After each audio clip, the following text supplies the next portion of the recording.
Mais il y a fois Shalema de Yoni Ben Sarah, Tanissi Ben Rachel, Sarah, Marlène,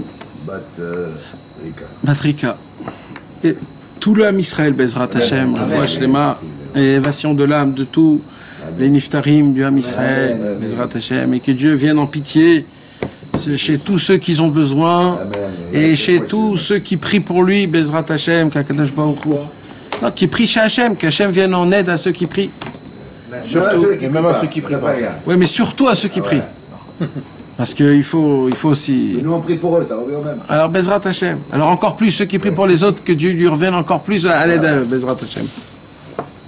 Et Bevadaï, que le commencement du cours, nous tous ensemble, tous ceux qui vont venir, et tous ceux qui nous voient et qui vont nous voir dans le futur, on s'attache tous à Rabbeinu Akadosh, Rabbi Nachman de Breslev, Nachman Meuman, que notre volonté est la volonté d'Akadosh Baruch Hu, on veut faire appliquer, servir Dieu, Bezrat Hashem. Et une des choses, donc, on étudie le Sichot Haran de notre habitude, Sichot Haran numéro 169, Bezrat Hashem.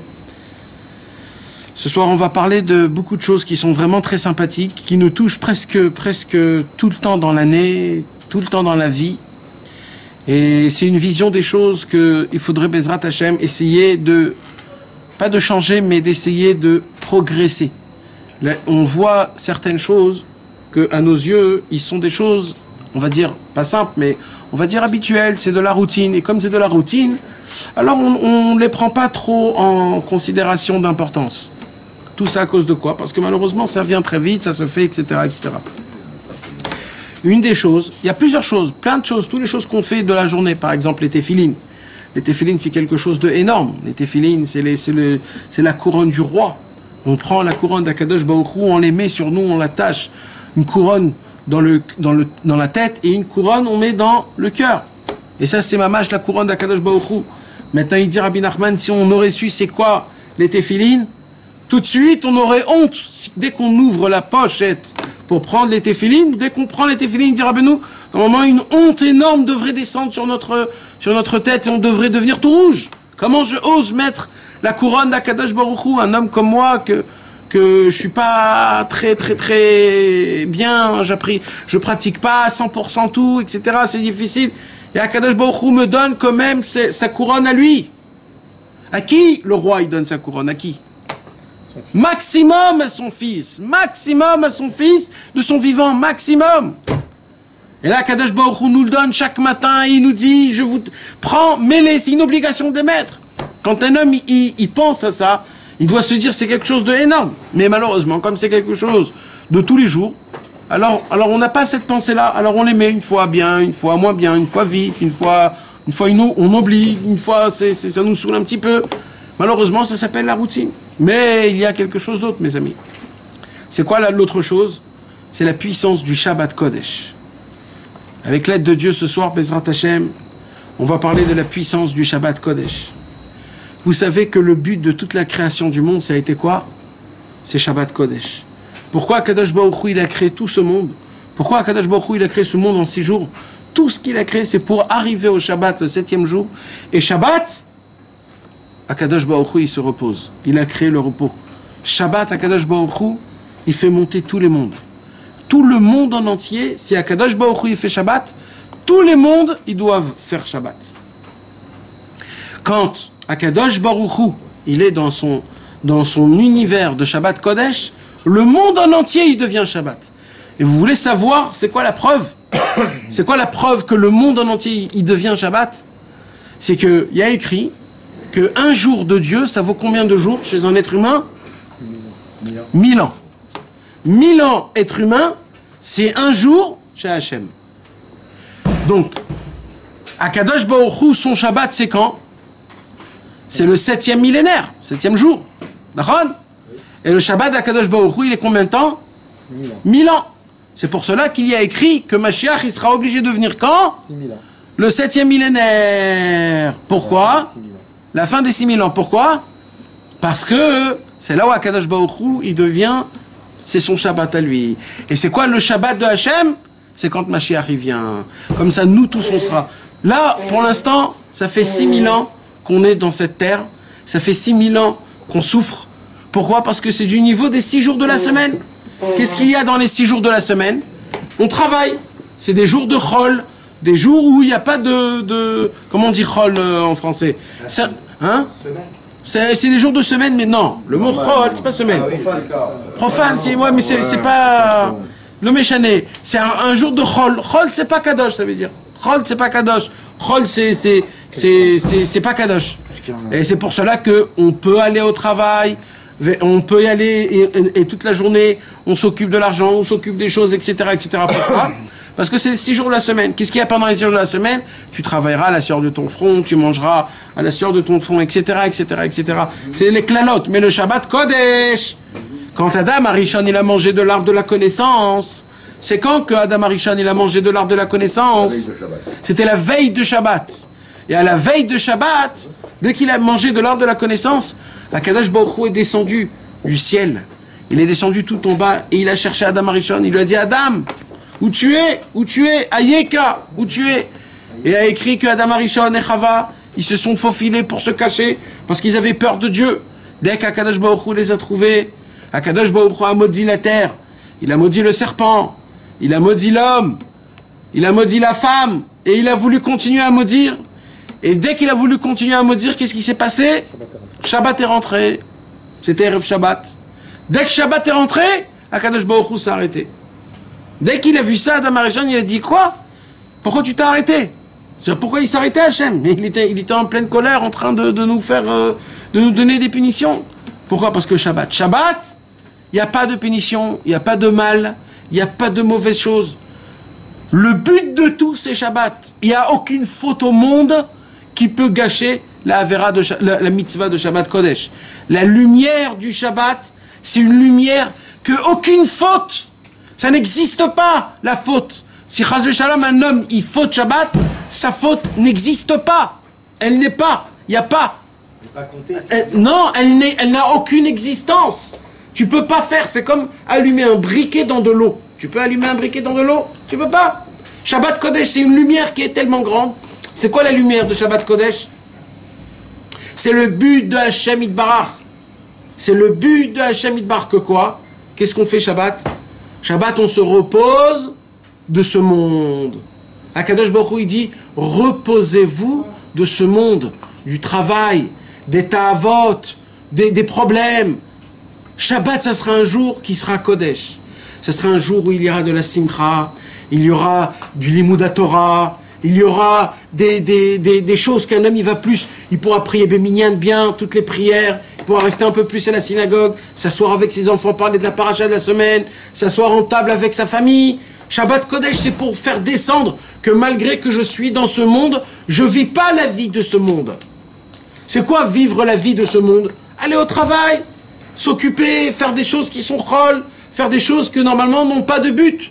C'est-à-dire de faire des choses qui appartiennent à ce corps. Mais le Shabbat Kodesh, c'est quoi? C'est le Shabbat, c'est le jour où tu te préoccupes que de ta Neshama. Et Akadosh Baruch Hu, pourquoi? Parce que c'est le jour d'Hachem Yitbarach. C'est le jour où Akadosh Baruch Hu, il a dit, ce jour-là, il sera à moi. Vous serez avec moi. 6 jours, vous pouvez, si vous voulez, vous mettre, vous allez à droite, à gauche, faites ce que vous avez besoin de faire. Je ne veux pas que vous fassiez ça. Mais je vous permets, si vous voulez, je vous permets. Mais au moins un jour dans la semaine, soyez avec moi. C'est le jour du Shabbat Kodesh. Le jour du Shabbat, vous allez penser qu'à moi. Vous allez être avec moi. On va lire le Sefer Torah. On va s'habiller avec des beaux habits. On va acheter du bon manger. On va faire du Onek Shabbat. On va faire toute une cérémonie. On se trempe au mikvé avant. On lit les Shnei Mikra Vecha Targum. On essaye de se préparer en lisant Shira Shirim. Et ainsi de suite, et ainsi de suite. Et après, quand on fait Shira Shirim, on commence à faire Mincha. Après Mincha, on commence à faire l'Echou Neranena. Et après l'Echou Neranena, on chante le Lechadodi. Après qu'on chante le Lechadodi, on rentre dans Arvit chez le Shabbat Kodesh. Et quand on rentre dans Arvit chez le Shabbat Kodesh, dès qu'on rentre à la maison, la première chose qu'on fait, on chante Shalom Aleichem. Après on chante Eshet Chayil. Après on chante Azamer Bishvachin. Et après on fait le Kiddush. Et après qu'on fait le Kiddush, on mange à table. Et après qu'on mange à table, on fait quoi? On rechante les chants de Shabbat. Bar Yochai, Ki Eshmera Shabbat, Leitanek Betanugim. Toujours, on n'arrête pas de chanter. Et le lendemain, il y a aussi les chants du lendemain. Et après, il y a Mincha. Dans la prière, on chante Imlor, etc., etc. C'est un jour où c'est quelque chose comme un homme qui est assis dans son trône et il est tellement content qu'il fait que chanter et boire. Il est là, il est content de tout ce qui se passe, mais pas juste une joie. Je suis content, oui, je suis content, ça va? Ouais, ça va bien, Baruch Hashem, je parle pas de ça. C'est un homme qui est tellement content qu'il donne des éloges. Il chante à Hachem. C'est qui un mec qui chante? Normalement, un mec qui chante, c'est un bourré. Les bourrés, ils chantent. Pourquoi les bourrés, ils chantent? Parce que les bourrés, en vérité, ils ont une sorte d'amour. Ils ont une sorte de sensation d'amour où tout est bien, tout est bon. On aime tout le monde, je veux faire du bien à tout le monde. C'est ça la sensation d'un bourré. C'est pour cela qu'un bourré, il chante. Il dit, Rabbeinu Akadosh, il dit, mais Shabbat, c'est ça notre vin. C'est le Shabbat en lui-même. Le Shabbat en lui-même, il doit nous bourrer. Il doit nous rendre sous. La Gdusha de Shabbat, elle doit nous rendre d'une façon que quand tu rentres dans la maison de chez toi de Shabbat, pas tu regardes ce qui n'est pas fait, si la table n'est pas dressée, si ta femme est occupée avec les enfants. C'est pas ça qu'il faut regarder. Il faut regarder que le bon, il faut regarder que le bien, il faut regarder que le tov. Pourquoi? Parce que Hachem, il fait ça avec nous. Akadosh Baruch Hu Shabbat, il regarde pas le mal. Akadosh Baruch Hu Shabbat, il s'assoit à table avec ses enfants. C'est qui ses enfants, Hachem? C'est nous. Quand on s'assoit, on dresse la table, on met une nappe blanche, on allume les bougies de Shabbat Kodesh, on invite Akadosh Baruch Hu. La preuve, c'est la première chose qu'on dit, c'est Shalom Aleichem, Malaché Asharet. On dit Shalom Aleichem à qui? Aux anges qui viennent. Quels anges? Les anges sacrés, les Malaché Asharet. Les Malaché Asharet, c'est qui? C'est les anges qui viennent supporter le trône de Akadosh Baruch Hu. C'est qui supporte le trône d'Hachem? C'est des Malaché Asharet. Les Malaché Asharet, ils viennent pourquoi? Parce qu'ils font descendre le trône d'Hachem. Ils font descendre le trône d'Hachem, Shabbat Kodesh, pour toute personne qui s'est préparée, qui est allé au mikvé, qui s'est acheté des habits, surtout s'il s'habille en blanc, et qu'il a eu le mérite de Baruch Hashem, de lire Shirachirim, de faire Shnai Mikra et Chatargum, de rentrer à la synagogue, de chanter les Chuneranena, après de chanter les Chadodi, après de chanter Shetraïl, Shalom Aleichem. Pourquoi? C'est la preuve que quand tu chantes, tu sens vraiment qu'il y a un roi qui est assis à ta propre table. Il est là, Shabbat Kodesh. Et quand tu fais le Kiddush, tu te lèves en prouvant et en disant « Je témoigne qu'Akadosh Baruch Hu, c'est lui qui a créé le ciel et la terre. C'est lui qui nous a fait sortir d'Égypte. C'est lui qui a tout fait. Et moi, je vais me mettre en repos de ce monde parce qu'Akadosh Baruch Hu, lui aussi, il est en repos de ce monde. Et Akadosh Baruch Hu, il veut qu'on soit avec lui. Shabbat, c'est la fête. Shabbat de la famille. Mais c'est quoi la famille? Où toutes les personnes spirituelles, ils viennent à ta table. Tout ce que tu as fait pendant la semaine, tu le ramènes où? Sur la table de Shabbat. Qu'est-ce qu'Akadosh Baruch Hu, il mange sur ta table de Shabbat? Tout ce que tu as fait pendant la semaine, c'est ce que tu ramènes dans la table de Shabbat. C'est un chant qu'on chante, c'est écrit dans la Gemara. Mi shelo echin be'erev Shabbat, ma yochal be'Shabbat. Mi shechin be'erev Shabbat, yochal be'Shabbat. Celui qui a préparé le manger avant Shabbat pourra manger pendant Shabbat. Mais celui qui a rien préparé erev Shabbat, il peut rien manger Shabbat parce que Shabbat on peut pas cuire. Dans le pshat du Ari Akadosh, c'est quoi? C'est celui qui a étudié pendant la semaine. Il est allé au mikvé, il a fait Hitbodedut, il a fait Tikkun Kratzot, il a fait des soupirs, il a crié devant Akadosh Baruch Hu, il a essayé d'être joyeux, il a essayé de frapper les mains, il a essayé de danser, il a essayé de juger tout le monde dans le bon chemin. Un homme comme ça, quand il va s'asseoir à la table de Shabbat, tu ramènes toute ta spiritualité que tu as fait pendant toute la semaine. Et par rapport à ce que tu as fait pendant la semaine, comme ça, tu vas ressentir la sainteté de Shabbat Kodesh. La sainteté de Shabbat Kodesh, elle est surtout le soir, mes amis. La nuit du Shabbat Kodesh, c'est une nuit qu'il ne faut pas dormir. La lumière du Shabbat, le Leil Shabbat Kodesh, c'est le moment où on fait descendre les Neshamot pour avoir des enfants. C'est les enfants les plus gdoshim ou théorim qu'il y a, parce qu'on monte dans un monde, le quatrième, le monde de Hatzilut, le monde de la noblesse. L'endroit là-bas où il n'y a que des tzadikim, il n'y a pas de rechaïm, il n'y a rien du tout. À ce moment-là même, tu peux te unir avec Akadosh Baruch Hu, en étudiant du Zohar Akadosh, du Likutei Moharan, des Midrashim. Il y a une lumière qui descend Erev Shabbat, surtout quand tous les enfants et la femme, elle va dormir. Et toi, tu restes tout seul sur ta table, Erev Shabbat Kodesh. Et tu as envie de dormir parce que tu as bien mangé, tu es fatigué de toute ta semaine. Mais ça, c'est le Yetzer Hara qui te met cette claque de fatigue. Mais sois un homme, brise ça, et tu verras une lumière énorme. C'est la lumière du Zivug Panim Bepanim. C'est un Ichud, c'est-à-dire c'est une union qui se fait face à face. Akadosh Baruch Hu, il descend à ta table, il est là sur ta table. Mais il y a une grande question qui se passe, mes amis. C'est quoi cette histoire de chanter? C'est quoi cette histoire qu'il faut toujours chanter? Alors, on a compris qu'un homme qui est joyeux, un homme qui est bien dans sa peau, un homme qui est un petit peu sous, pas qu'il faut être sous, je parle de l'ivresse, de la sainteté, du Shabbat, pas du vin, mais moi ce que je vous parle, c'est quoi ce inyan de chanter? Alors écoutez mes amis très très bien, parce qu'on va en parler, Bezrat Hashem, et on va voir comment le monde en entier, dans quoi il résonne. On en a beaucoup parlé ça, mes amis. On a beaucoup parlé, mais malheureusement, on ne capte pas ce qu'on dit. On croit que c'est juste une parole comme ça qui est dit d'une manière poétique. Mais c'est pas du tout poétique. Je vais vous dire, mes amis, franchement, une franchise de Emet Lehamito. C'est ça le Emet Lehamito. Et c'est pas une vision, c'est pas un dessin, c'est pas un exemple, c'est les choses telles quelles, comme ils sont, c'est ça. Et c'est pas autrement. Malheureusement, il y a quelque chose qu'on croit que c'est nul, qu'on croit que c'est juste une chose en plus, mais en vérité, on ne comprend pas que la base et le but du monde en entier, c'est ça, et tout tourne autour de ça. Vous savez, mes amis, le monde en entier, quand on vit ce monde d'une vision goy, alors en vérité, d'une vision goy, dans ce monde, quand on descend dans ce monde, un homme doit se poser la question, pourquoi je suis venu dans ce monde? Pour quelle raison? Je suis venu faire quoi? C'est quoi mon but? Il y a bien un but à ça. À un monde aussi parfait, un monde aussi beau, aussi calculé, aussi mesuré. Comment tout ce monde fonctionne, les galaxies, tout ça. Quand un goy, il est là, il se voit, il se dit, pourquoi je suis né dans ce monde? C'est quoi? C'est quoi ce monde? Et en vérité, mes amis, je vais vous apprendre quelque chose. Pour un goy, il n'y a rien à faire dans ce monde. Si tu me dis kiffer, on a vu que les kiffs sont mensongères. Pourquoi?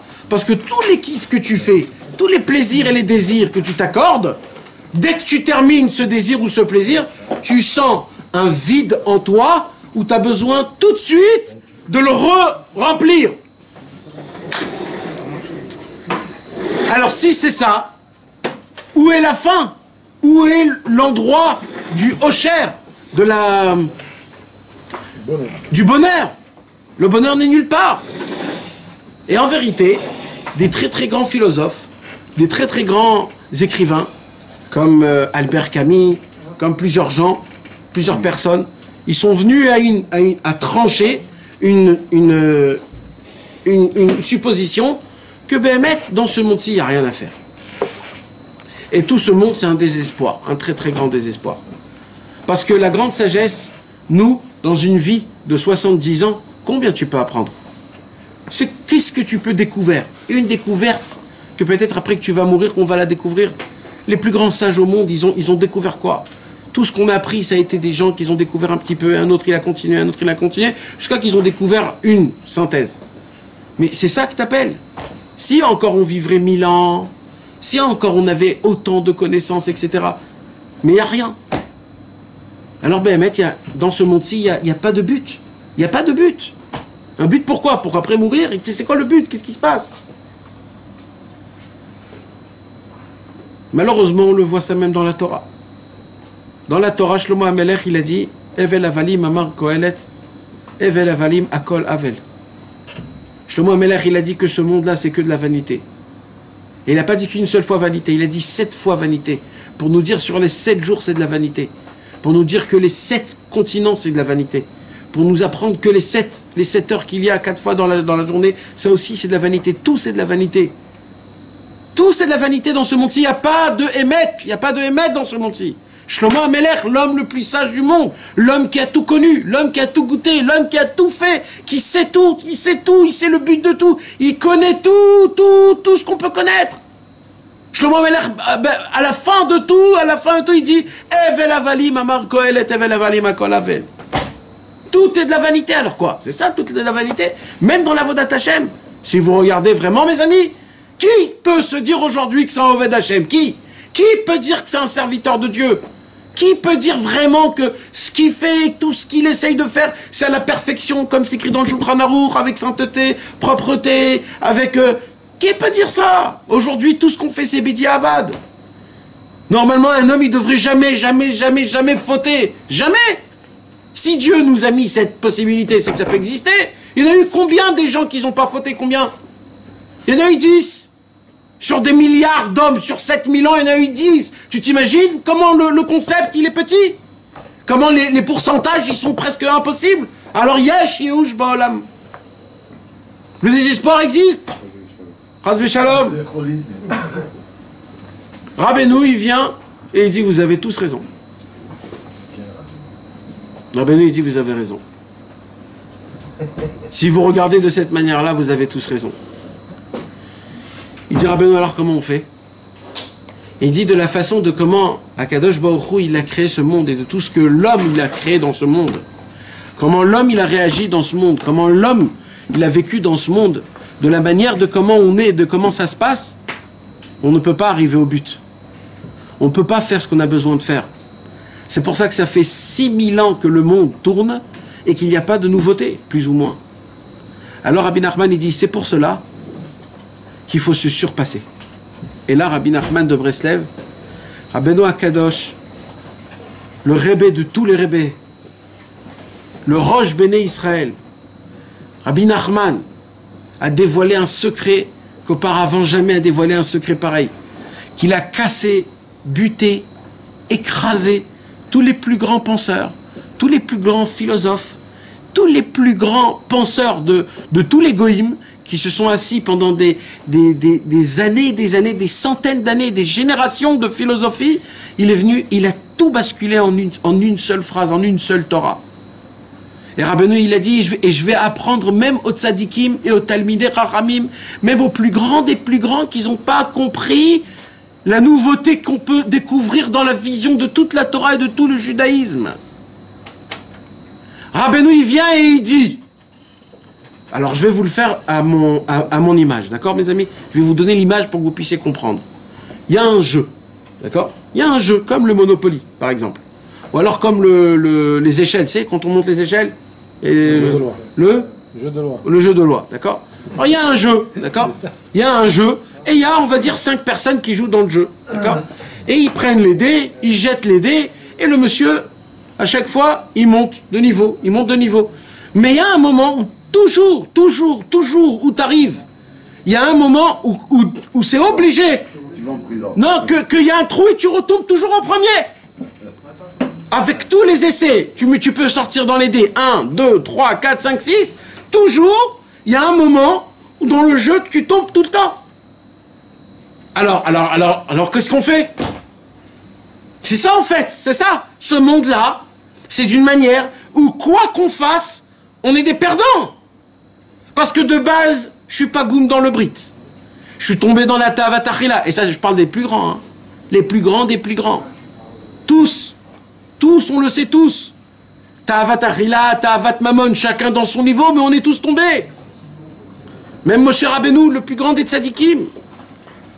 Alors quoi, c'est fini? Comment on fait pour servir à Kadosh Baruch Hu d'une manière qui est comme il faut? Faut remonter. Alors Rabbeinu Akadosh, il a dit, il y a une seule possibilité pour gagner ce jeu. Une seule. Une seule possibilité. Pour vivre dans cette vie, pour vivre la vie d'un tzaddik, Béhémet, et pour servir à Kadosh Baruch Hu et lui faire plaisir le plus possible. Quoi? Il dit Rabbeinu, il faut être un ouman. C'est quoi un ouman? Un artisan. Il faut être un artiste. C'est quoi un artiste? C'est quoi un artiste? Un artiste, tu lui fais montrer une photo. Qu'est-ce qu'il voit dans la photo? Il voit pas ce que toi tu vois. Un enfant qui joue un petit violon et derrière une photo un paysage. Un artiste, quand il va voir la photo, tout de suite il va voir s'il fait jour, s'il fait nuit, s'il rigole ou s'il rigole pas l'enfant. Quelle sorte de violon, à quel accord il joue, dans quel moment il est dans sa vie ou dans une maison. Il va voir des choses que toi tu vas pas voir. Il va voir des trucs complètement fous, il va se créer toute une histoire derrière. Il va donner une vitalité à la photo. Et quand il va te l'expliquer, ce qu'il voit, tu vas te dire, mais c'est de la folie ce que tu es en train de voir. Rabbi Nachman dit, si vous voulez vivre dans ce monde, il faut être un artiste. Ça veut dire quoi? Si on joue avec les règles du jeu, tu tomberas toujours. Crée-toi dans le jeu des nouvelles échelles. Crée-les. Sois un artiste. Peut-être, le fait est d'arriver dans cet endroit et tomber, ça fait partie du jeu. Peut-être c'est ça la base du jeu. Nous, on croit que la base du jeu, c'est d'arriver à l'échelle la plus élevée. Peut-être c'est faux. Peut-être le fait, en fait, c'est de toujours rester dans le premier. Va savoir, tu sais pas. Maintenant, Rabbeinu, il nous apprend quelque chose d'énorme. Il dit, c'est quoi être un artiste? Il dit Rabbeinu Akadosh. Vous savez, c'est quoi un vrai artiste, mes amis? On va commencer. Un vrai artiste, ça s'explique dans quel point? Dans la musique. D'accord? Les vrais artistes, c'est dans la musique. Rabbi Nachman de Breslev, il dit, écoutez bien maintenant ce que je vais vous dire. Rabbeinu Akadosh, il dit, vous voulez savoir c'est quoi ce monde-là, mes amis? Vous voulez savoir c'est quoi ce monde? Je vais vous dire c'est quoi ce monde. Ce monde en entier là, en fait, c'est un seul ustensile. C'est un ustensile de musique. Un instrument de musique. Tout ce monde, avec tout ce qu'il y a dedans, c'est un instrument de musique. Et nous, notre travail, dit Rabbeinu, c'est de faire en sorte que la musique qui sort soit une belle musique pour Hachem Yitbarach. Mais tout c'est une musique, tout c'est une mélodie. C'est quoi? Malheureusement, mes amis, il y a des sons qu'on sort de notre bouche, où ce sont des sons de musique. Il y a des musiques qui sont doux, il y a des musiques qui sont des fois graves. Quand par exemple quelqu'un, il aime quelque chose, il a mangé un bon plat, il dit « qu'est-ce que c'est bon !» Qu'est-ce qu'il a fait là? Il a créé une musique. Il a sorti de sa gorge une note, un son, où ce son a créé une mélodie. C'est une mélodie qui sort de sa bouche. D'accord? Quand un homme, chas v'shalom, il a peur, il y a aussi des sons de peur. Quand quelqu'un il est à court de souffle, il est là, il parle avec une intonation d'avoir peur. Ça aussi, ça crée, ça rajoute une mélodie parmi toutes les mélodies qu'il y a dans ce monde pour la mélodie de Dieu. Il y a, chas v'shalom, des sons qu'on sort de notre bouche, où ces sons-là, c'est quoi? C'est des sons, chas v'shalom, de problème. Quand un homme il est énervé, qu'est-ce qu'il fait? Il crie. Ça aussi, c'est une mélodie. C'est une mélodie, mais qui est grave, qui est difficile. Comme par exemple le violon. Quand tu sais pas jouer le violon, ça grince. Alors ça rajoute un peu d'effet. Et il y a des gens où, chas v'shalom, ils sont très, tristes. La tristesse aussi, elle a une mélodie. Et toutes ces mélodies-là, mes amis, qu'est-ce qu'ils font? Ils maintiennent le monde d'une manière qui est mauvaise. Ils créent une mauvaise odeur dans le monde. Et on ne sait pas pourquoi on râle. Pourquoi? Parce qu'il y a des gens qui créent des mélodies avec leur bouche. Même le parler qu'on parle, nous aussi, c'est quoi parler? Parce qu'on dit un mot parler. Mais en vérité, si vous vous posez la question, le parlement, quand on parle, c'est quoi? C'est aussi une mélodie. C'est aussi des sons spéciaux. Mais nous, on connaît ces sons en tant que lettres. Que quand tu dis A, c'est A. Et B, mais en fait, ce sont des notes de musique. Il suffit d'écouter une langue que tu connais pas. Nachon, et tu entends, c'est une sorte de musique. Maintenant, Les sons, ça amène l'émotion aussi. les sons, ça amène l'émotion. Ou alors, l'émotion amène les sons aussi, l'inverse. Et c'est ça, en fait. Maintenant, ça, c'est les êtres humains, mes amis. Mais vous savez que les vaches, tous les animaux bestials, eux aussi chantent pour Hachem. Végétation aussi. Toutes les végétations aussi chantent pour Hachem. Celui qui va dans la forêt, dans une forêt toute perdue, t'entends des fois comment les arbres ils bougent, t'entends comment les arbres ils craquent, t'entends comment les fleurs aussi ils bougent quand il pleut. Il y a aussi l'eau qui parle.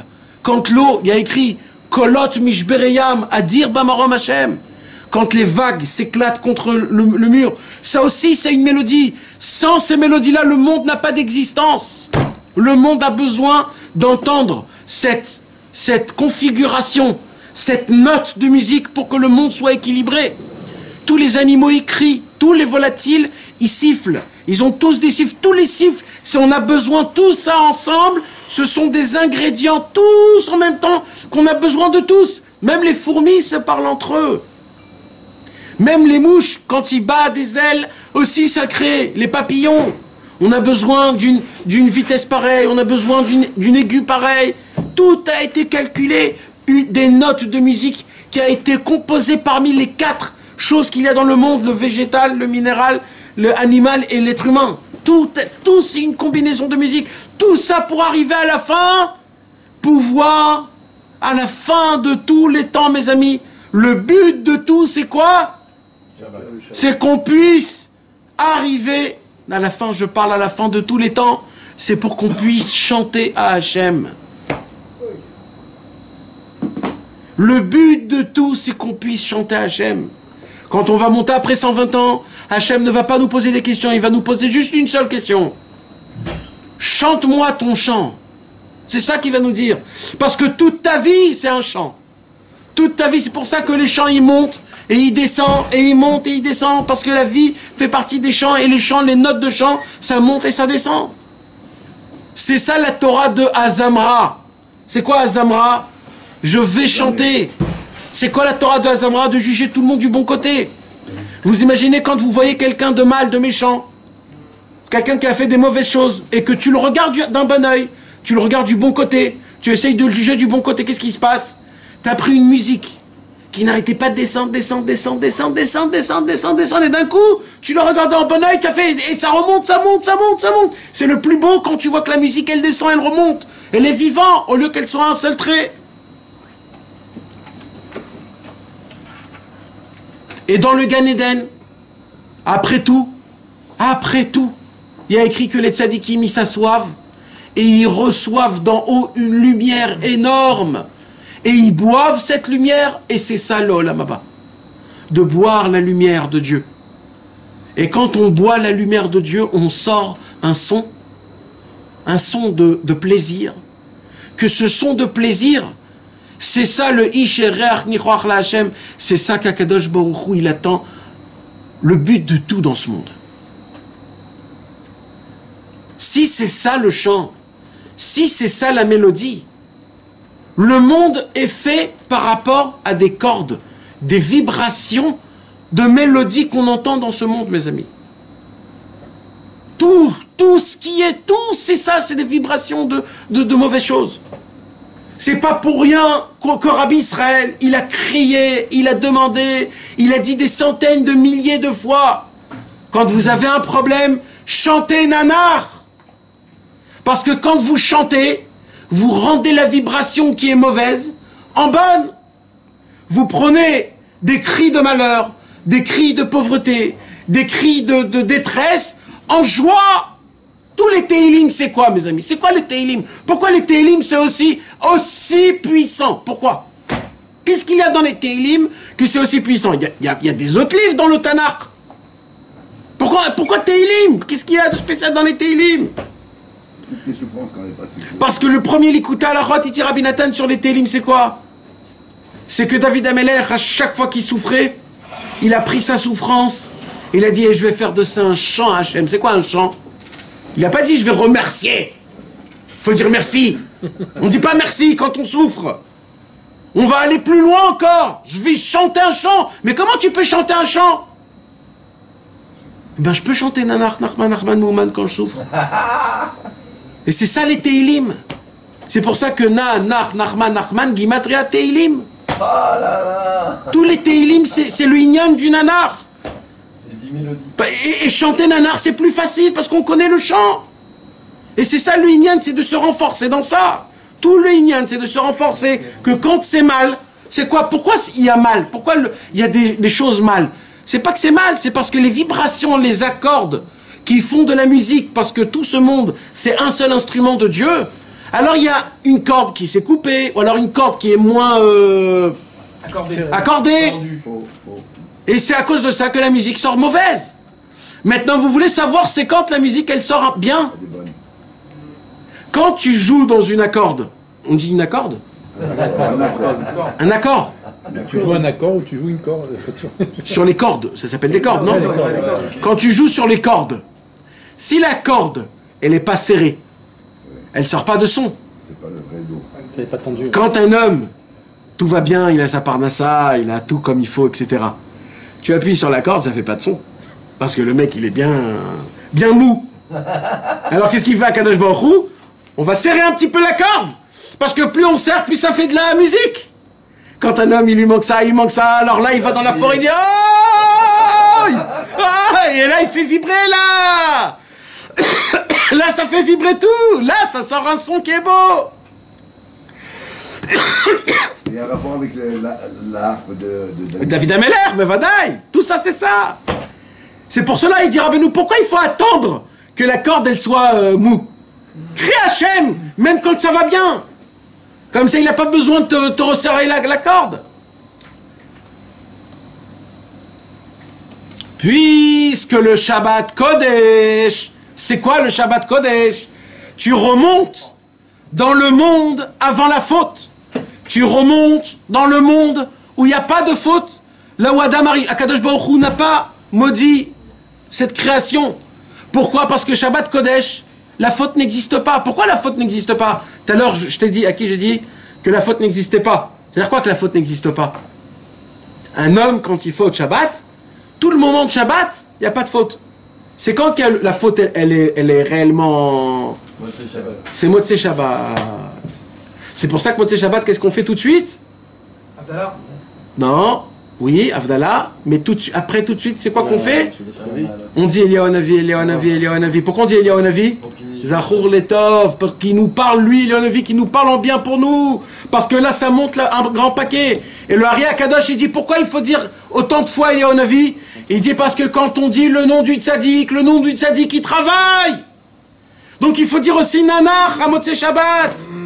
Il faut répéter parce que le nom du tzaddik, c'est ça qui nous juge. Et comme Eliyahu Hanavi, lui, il nous juge du bon côté, Rabbeinu Akadosh, il nous juge aussi du bon côté. Parce qu'il a découvert le Hazamra, donc à plus forte raison qu'on doit dire le Nanar, Nachman, Nachman, Mouman, le chanter, Motzei Shabbat, pour que les vibrations créent une bonne vibration de simcha et de joie.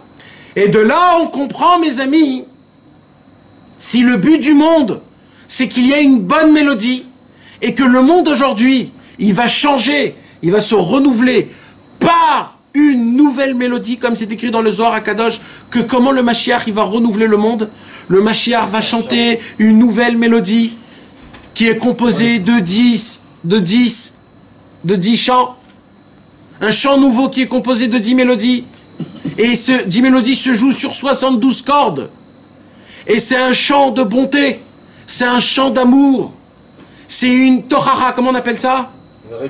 C'est une remontrance pour faire teshuva, mais en vérité, c'est un chant. C'est de la bonté, c'est de l'amour. Quand le Mashiach chantera ce chant, il va renouveler le monde. Vous vous imaginez, mes amis, que le monde va se renouveler en chantant un chant. Et croyez-moi, mes amis, si les dessins animés ont été créés, c'est juste pour que nous, on voie des dessins animés et qu'on se l'imagine dans notre tête.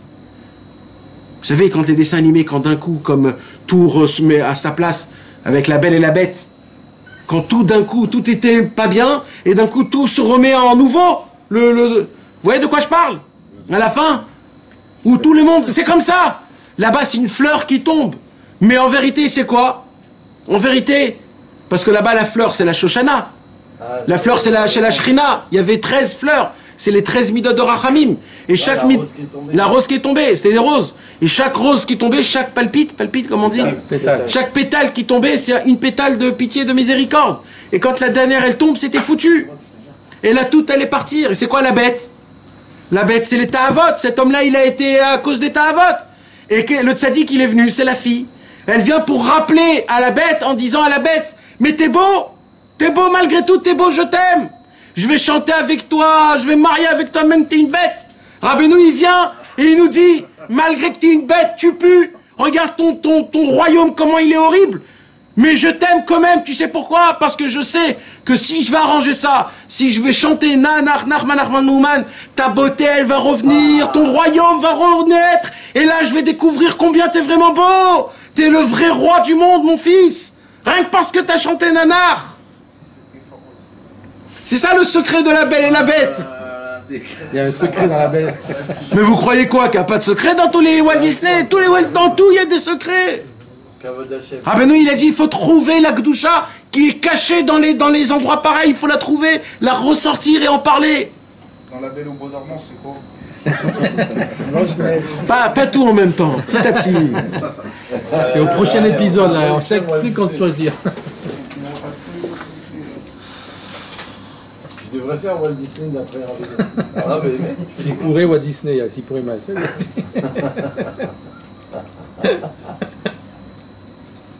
Puisque le monde va se renouveler grâce aux chants nouveaux, alors venez, on va par derrière, mes amis.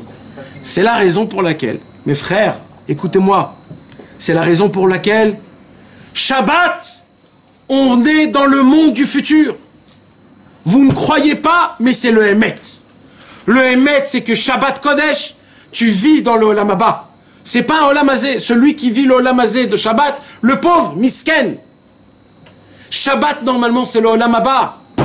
Rabbi Israël, il raconte sur son maître, Rabbi Israël Cordonneur. Il a dit comme ça, mon maître, Rabbi Israël Cordonneur. Le Yom Chol, les 6 jours de la semaine, il était du niveau de Kodesh. Et Shabbat, il était Kodesh Kodashim. Vous imaginez ça?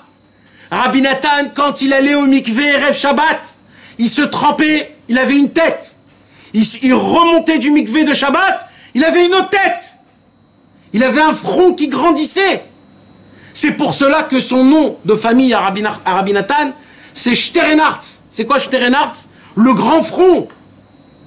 Parce que lui, Shabbat, son front grandissait. Son apparence grandissait. Il avait un effet dans son corps. Il devait mettre un autre chapeau d'une autre grandeur. Il avait une tête qui grandissait. Shabbat, c'est pas Stam. Shabbat, c'est le Hémet. Shabbat, c'est un autre jour. Shabbat, c'est le Olam Haba. Shabbat, c'est le Lati de Lavo. Shabbat, c'est les lumières où tout est comme il faut. Mais comment on est zoré d'arriver à Shabbat Kodesh? Comment on est zoré d'avoir le Shabbat chez où Me'en Olam Haba? Un jour, Rabbi Baruch de Mejibouj, il a dit un chidouche énorme. D'abord, on chante Me'en Olam Haba. Me'en Olam Haba. Me'en Olam Haba. C'est le chant de Rabbeinu, vous connaissez pas? Vous connaissez pas le chant de Rabbeinu? Non, on n'a pas la chance. C'est rien. Bah ouais, mais qui c'est qui peut nous apprendre ça? Comment tu qu'on le sache? Mais on dit que le Shabbat, c'est un Me'en Olam Haba. C'est-à-dire quoi, Me'en Olam Haba? C'est une goutte du Olam Haba. C'est un avant-goût. Rabbi Baruch de Mejibouj, il a dit, moi j'explique ça à l'envers. Le Olam Haba. Le Olam Haba, c'est une goutte du Shabbat. Tellement Shabbat, c'est grand. Celui qui peut avoir le mérite, Shabbat, il peut ressentir quelque chose qui est au-dessus du Olam Haba encore. T'as même pas besoin du Olam Haba. Tellement Shabbat, c'est grand. Et Rabbi Nathan, il a raconté, il a dit, Shabbat, Ma'ayan. C'est quoi le Ma'ayan? C'est ça, Ma'ayan Olam Haba. Comment tu es zoré du Shabbat? Quand tu as le Ma'ayan de Rabbeinu, ça devient ton Shabbat en Olam Haba. Quand tu es attaché au Tzadik, ton Shabbat devient Olam Haba. Pourquoi ton Shabbat devient Olam Haba? On ne peut pas ressentir le Shabbat Kodesh si on n'est pas attaché au Tzadik. Excusez-moi que je vous le dis, mais c'est ça le Hémet. On ne peut pas. Vous voulez savoir pourquoi? Oui. Parce que le Tzadik lui-même, c'est Shabbat. C'est lui Shabbat. Lui, pour lui, c'est Shabbat toute sa vie. Il vit dans Shabbat. Quand un homme il est attaché au Tzadik, alors là, il peut puiser du Tzadik Shabbat. D'où on sait que le Tzadik, c'est Shabbat. Le Zohar HaKadosh, Rabbi Shimon Bar Yochai, il a dit Antu Shabbat de Kuleyuma. Je suis le Shabbat de tous les jours, il dit Rabbi Shimon Bar Yochai. C'est le tzaddik, le Shabbat. Un homme qui n'est pas attaché au tzaddik, il n'est pas attaché à Shabbat Kodesh. Parce que le tzaddik qui vit du niveau de Shabbat tous les jours il se repose de ce monde. Il est toujours attaché à Hachem. Donc imaginez-vous un homme qui est attaché à un tzaddik qui est tous les jours Shabbat.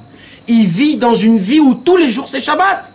C'est pour ça que les Chassidés Breslev, ils en ont marre de travailler, ils en ont marre de parler d'argent, ils veulent que voyager à Ouman, ils veulent que faire du Likoutei Tfilot, ils veulent que se réveiller à Chatzot, Hitbod des doutes, Mikvé, étudier la Torah.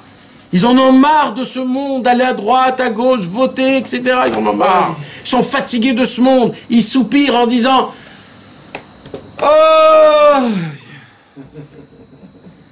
Clarkt.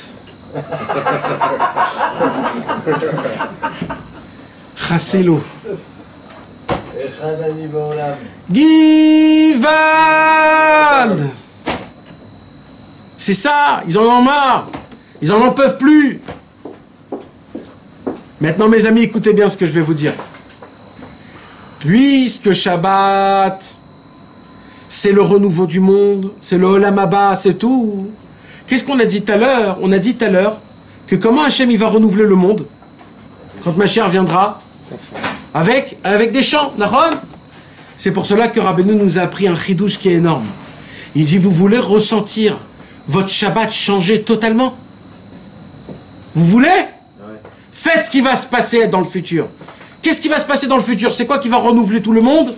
Le chant. Alors comment on va recevoir le Shabbat? Avec des chants. Comment? Premièrement, avant Shabbat, on commence à faire Shir HaShirim. C'est quoi Shir HaShirim? Le chant de tous les chants. C'est la première mitzvah de chanter. Après, on va commencer à faire les Chuneranena. Les Chuneranena, c'est aussi des psaumes, c'est des chants. Alors il faut aller dans des sinas aussi où ça chante tout ça. Oui, oui, mais on n'est pas obligé de les... Oui, c'est mieux, c'est énormément mieux de les chanter, énormément. Mais si tu les chantes pas, c'est pas grave, Shmuel. Hein? La parole, c'était des chants. Nachon, c'est-à-dire si tu les chantes pas, c'est pas grave, parce qu'il faut les lire. On a dit que même les paroles, c'est une sorte de... Mais c'est mieux de les chanter, mais c'est pas grave, ça veut dire. Après les Choneranena, on fait quoi? On chante les Chadodi. Les Chadodi, c'est le commencement, le Chadodi de quoi? De la rentrée de Shabbat. Pourquoi on chante autant? Parce qu'on veut renouveler le monde du chant nouveau qui va renouveler le monde dans le futur. Mais ça ne s'arrête pas qu'à la prière. Parce que quand on va rentrer à la maison, on va continuer à chanter Shalom Aleichem. Et quand on va chanter Shalom Aleichem, on va dire Shalom Aleichem à qui? Au malach qui nous accompagne. Au malach qui nous accompagne. On a dit que comment ils s'appellent les malachs qui nous accompagnent? Malaché Asharet. Shalom Aleichem. Malaché Asharet. Malaché Elion. On a dit, qu'est-ce qu'ils font les Malaché Asharet? Ils nous bénissent. Ils tiennent le trône de Dieu. C'est eux qui tiennent le trône de Dieu. Et pourquoi ils tiennent le trône de Dieu? Parce que Dieu descend dans notre maison à notre table. Pourquoi? Pour manger toute notre avodat Hashem de toute la semaine. Il faudrait passer tout Shabbat ensemble, ouais. Bien sûr, tout le temps. Mais mes amis, ça ne s'arrête pas là, parce que quand le trône d'Hachem descend, quand le Malaché Asharet il est là, et qu'on chante Shalom Aleichem, tout de suite après Shalom Aleichem, on fait quelque chose d'énorme. On chante Eshet Chaïl.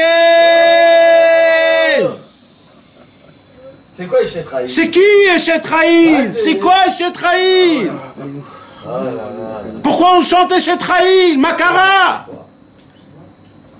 Ça, il demande, il comprend pas. C'est quoi Eshet Chaïl? Mes amis, je vais vous apprendre quelque chose. Qui a écrit les proverbes? Shlomo Ameler. Moshe? Hein? Les proverbes, c'est Michelet. Michelet. Ouais, c'est Shlomo. Shlomo Ameler. Quelqu'un d'autre veut dire quelque chose d'autre? Sa maman. C'est pas Shlomo Ameler. C'est Bathsheba. C'est sa maman. Bathsheba. Bathsheba, David Ameler, lui, son niveau à lui, c'était la tfila. La preuve, il a écrit les Tehillim. David Ameller. David Ameller. Comme David Ameller, c'est lui, son niveau, tout sa racine de sa neshama, c'était la tfila. Donc oui, il ne pouvait pas apprendre à son fils la Torah. Pour lui, il pouvait l'apprendre, mais il ne pouvait pas l'enseigner à son fils. Parce qu'on n'enseigne pas la tfila. La tfila, tout le monde l'a dans le cœur. Donc il ne pouvait pas enseigner à son fils de la Torah, parce que lui, il était plutôt dans le kivoun de la tfila. Alors c'est qui lui a appris à Shlomo sa Torah? C'est sa maman Bathsheba. Qu'est-ce qu'elle lui a appris, Bathsheba? Elle lui a appris tous les proverbes. Dès qu'elle lui a appris tous les proverbes, Shlomo HaMelech était tellement content, tellement reconnaissant, que Shlomo HaMelech, qu'est-ce qu'il a fait? En mise de remerciement, il a écrit le dernier paragraphe de Michelet, tout en honneur de sa maman. Et c'est quoi la fin de Michelet? C'est Eshet Raïl mi imtsa. C'est qui Eshet Raïl? C'est qui cette femme qui parle et qui donne des éloges aussi grandes? C'est Shlomo qui dit ça à sa maman. Et pourquoi on le lit Shabbat Eshet Raïl? Parce que comment sa maman s'appelait? Bathsheba, la fille de Sheva. C'est quoi le 7? Shabbat. Comme sa maman, elle s'appelait Bathsheba, le niveau de Shabbat. C'est pour ça qu'on chante Eshet Raïl, Erev Shabbat. Mais ça, mes amis, c'est l'explication qui est simple. Mais l'explication qui est beaucoup plus approfondie. Combien de mots il y a dans Eshet Raïl? 148 mots. Eshet Raïl, c'est qui le Eshet Raïl? C'est qui la femme guerrière? C'est qui celle qui va chercher très loin le manger pour le ramener à ses enfants? C'est qui va ramener le pain pour donner à manger à ses enfants? C'est qui? C'est le tzaddik qui va chercher un pain spécial, une Torah spéciale pour ses enfants qui sont en galère. Tout Eshet Raïl, c'est le tzaddik. Quand le trône de Dieu descend Shabbat, on chante Eshet Raïl. Parce que le trône de Dieu, c'est le niveau du tzaddik. Donc on chante Eshet Raïl au niveau du tzaddik. Et l'Ichvod Hashem Yitbarach, on chante Azamer Bishvachin. Et c'est qui chante Azamer Bishvachin? C'est le tzaddik qui s'assoit sur le trône, qui chante tout seul, que pour Rabbeinu, que pour Hashem Yitbarach.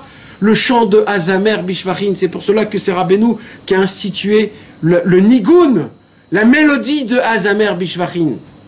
Et nous on le chante pour accompagner Rabbeinu, que Rabbeinu le tzaddik qui chante en honneur de Akadosh Baruch Hu. Tout ça, ça se fait avant le Kiddush. On n'est même pas encore arrivé à la Seouda, mes amis. Tout ça, c'est Shabbat Kodesh. Imaginez-vous Rabbeinu lui-même, de son vivant, comment c'était Shabbat Kodesh. Vous voulez savoir comment chez Rabbeinu c'était Shabbat Kodesh? Ses yeux étaient lumineux, il dit Rabbi Nathan, à l'instar du soleil et de la lune. Je répète, c'est pas des mots, c'est pas Shakespeare qui écrit ça, hein. C'est Rabbi Nathan qui était pointilleux. Rabbi Nathan n'a inventé aucun mot. Rabbi Nathan ne rajoutait aucun mot. Rabbi Nathan a écrit mot pour mot ce qu'il a vu de ses yeux.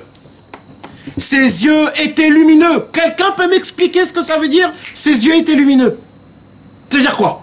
Vous avez déjà vu quelqu'un que ses yeux ils sont lumineux? C'est quoi les yeux lumineux, mes frères? Quand tes yeux ils sont brillants. Ils sont brillants. Ils perdent leur couleur tellement qu'ils sont vivants. Ils sont là. Ils sont là. Rabbeinu Akadosh, toute sa vie, ses yeux étaient lumineux. Et lumineux, comment il dit Rabbi Nathan? À l'instar du soleil et de la lune. Vous y croyez à ça? Celui qui ne croit pas à ça, il a un pogam dans la Emunat Rachamim, mes amis. Mais pchitout, comme c'est écrit, les yeux de Rabbeinu, c'était comme du soleil et de la lune. Surtout le Shabbat, il dit Rabbi Nathan. Shabbat, c'était un truc de fou. Shabbat, on voyait comment Rabbeinu, il était, avec ses yeux. Quelle différence, Rav, je m'explique, quelle différence avec la luminosité de Moshe Rabbeinu et ce que tu devais dire? Parce qu'on dit que Moshe Rabbeinu, il avait une lumière, quelque chose, il est obligé de... Pareil, exactement pareil. Exactement pareil. Mamash. Il continue Rabbi Nathan, il insiste, parce qu'après, pour pas qu'on dise, ouais, c'est un symbole. Ses yeux étaient très lumineux, il continue Rabbi Nathan. Et son visage rayonnait et rougeoyait. Vous imaginez la face de Rabbeinu, qu'est-ce que c'est? C'est nul en français comment c'est écrit. Ça fait trop français la France. C'est horrible de comment. Non, parce qu'il y a des mots après difficiles. Mais pas grave, on va les traduire. Eh ben là, on les regardera. On va les traduire. Venav ayu meirot kashemesh vechayareach. Bifrat beshabbat kodesh. Ayu enav meirot meod meod. Upanav ayu meirot umadimot meod. La face de Rabbeinu était lumineuse, mis à part ses yeux, sa face. Et Rabbi Nathan, il dit, il était rouge, Rabbeinu, il était rouge. C'est qui un homme qui est rouge? Amoureux. Un homme amoureux. Quand un homme il est amoureux, son cœur il bat plus fort. Et quand son bas il bat plus fort, le sang il circule. Et t'as chaud et t'es rouge. Une vraie amour, t'es rouge. T'as chaud. T'es là. Ton visage il dégage. Vous voyez, vous voulez savoir quand? Regardez un khatan et une kala sous la roupa. Le visage, il est, je parle d'un normal, hein, pas, je sais pas, après des histoires, mais je parle normal, des khatan normales et des kalas normales. Comment ils sont quand ils sont avec une pureté, avec une sainteté, avec une honte, une amour. Il n'y a rien au monde qui les sépare. Ils sont dans un environnement qu'il n'y a pas un autre environnement comme ça dans le monde. C'est de l'amour qui est propre, il n'y a rien, tout est nickel. Rabbeinu, il était Shabbat Kodesh, il se mariait avec la Shrina, il rentrait sous la choupa. Il se mariait avec la Shrina, il était tout rouge, il était amoureux d'Hachem Yitbarach. Il était amoureux de sa kala. Rabbeinu, du Shabbat Kodesh. Il attendait Shabbat comme nous on attendait de se marier.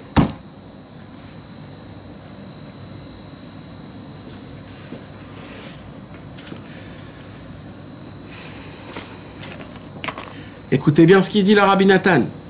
Seuls les gens qui l'ont vu le Shabbat, débordant de sainteté et brûlant d'une ferveur ardente, et l'ont vu le vendredi soir en train de faire la bénédiction sur la coupe du vin, et procéder à la cérémonie du repas, en particulier lorsqu'il chantait dans sa mélodie le chant liturgique. Liturgique. C'est quoi le problème de devoir traduire le français comme ça? C'est quoi ce ignan de traduire? Quand il chantait à Zamer Bishvachin. Bah, pour les autres, c'est au moins ce chant-là. Quand il chantait à Zamer Bishvachin, mes frères. Quand il chantait à Zamer Bishvachin, Rabbeinu a écrit les mélodies des 3 chants qu'on chante, les 3 Seudot. À Zamer Bishvachin le soir, à Sader li Seudata le matin, et Bene Echala la Seuda Shlishit. Ces 3 chants, c'est les 3 mélodies que Rabbeinu a instituées. Chaque mélodie t'ouvre une porte pour que Motzei Shabbat, quand tu chantes la Seuda Reve'it, les 4 niveaux, le Shir, Pashut, Kaful, Meshulash, Meruba, des 4 Seudot, Seuda, Shnia, Shlishit et Reve'it, il est Mahir le soir quand on chante après le Na, Nach, Nachman, Nachman, Mouman. Parce que le soir, on compose le Na, le matin, le Nach, l'après-midi, le Nachma, et à la Seuda Reve'it, Netzach, Nachman. C'est là où Meir, et là où il réagit, surgit la lumière du Shir Hadash. C'est pour ça qu'on dit Eliyahu, on répète le nom du tzaddik, parce que le nom du tzaddik, c'est ça qui ramène. Il dit Rabbi Nathan, on ne peut pas s'imaginer ce qui se passait quand Rabbeinu chantait à Zamer Bishvachin. Quand Rabbi Nathan, il s'est rapproché de Rabbeinu, je vous l'ai dit, je le répète, il a passé son premier Shabbat que de base, il ne devait pas passer son premier Shabbat avec Rabbeinu. Quand il a entendu comment Rabbi Nathan, il a chanté à Zamer Bishvachin, Rabbi Nathan, il a dit, c'est l'endroit que j'attendais toute ma vie. Tout ce que j'ai cherché, elle est dans cette mélodie de Zamer Bishvachin. Toute ma vie, j'ai attendu d'entendre une mélodie pareille. J'ai enfin trouvé ma place. Mais qu'est-ce que t'as trouvé, Rabbi Nathan? C'est un chant, qu'est-ce que t'as trouvé? La façon de comment Rabbeinu il chantait. Comment il chantait les takfa halaché, les takfa halaché, les takfa halaché, les takfa halaché.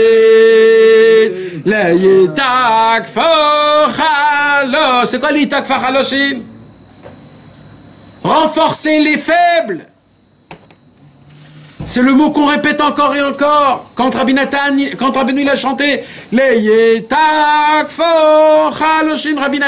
Rabbeinu il regardait Rabbi Nathan de loin. Il lui faisait comme ça. Il le regardait. Et chaque seconde qu'il le regardait, Rabbi Nathan il était là en train de tomber amoureux de Rabbeinu. Il était en train de tomber amoureux, c'était fini. Ça a été tamponné. Depuis ce moment-là, Rabbeinu a attaché à Rabbi Nathan et il lui a créé cette amitié, ce lien, qu'il est devenu son scribe. Tous les liens du monde, la réparation du monde, le tikkun kol haolamot, c'est fait par quoi? Par Azamer Bishvachin. Où Rabbi Nathan, il a dit, je jure que toute ma vie sera avec cet homme. Ma vie d'ici, la vie d'en haut, la vie d'après et la vie du monde futur. Je ne lâcherai plus cet homme. Je mettrai tout, chaque milligramme de mon sang sera pour lui. Mais avec Rabbi Nathan, il y avait à côté de lui qui? Son ami Rabbi Naftali. Rabbi Naftali qui était un homme qui a été presque le frère jumeau de Rabbi Nathan, tellement ils s'aimaient ces deux. Rabbi Naftali, lui, il était un peu plus sévère, il était un peu plus rigoureux. C'était lui du feu, Rabbi Naftali. Lui, ça lui a pas fait l'effet à Azamer Bishvachin.